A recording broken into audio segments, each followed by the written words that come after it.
সম্ভব। এখানে যে কথাগুলো বলা হয়েছে শুরুতে, সেগুলো যদি আমরা না পড়ি বা বোঝার চেষ্টা না করি, তাহলে এই বইয়ের পরের অংশে যে কথাগুলো তুলে ধরা হয়েছে সেগুলো আমরা সহজভাবে একটু বুঝতে কষ্ট হবে, সহজভাবে বোঝা সম্ভব না। সেজন্য এই আলোচনাগুলো এখানে তুলে ধরা হয়েছে।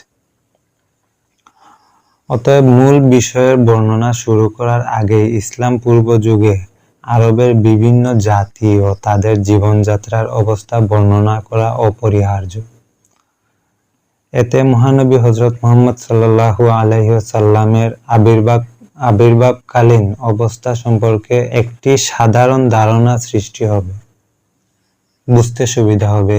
আরবের শাব্দিক অর্থ সাহারা, রুক্ষ ও শুষ্ক প্রান্তর বা অনুর্বর ভূমি।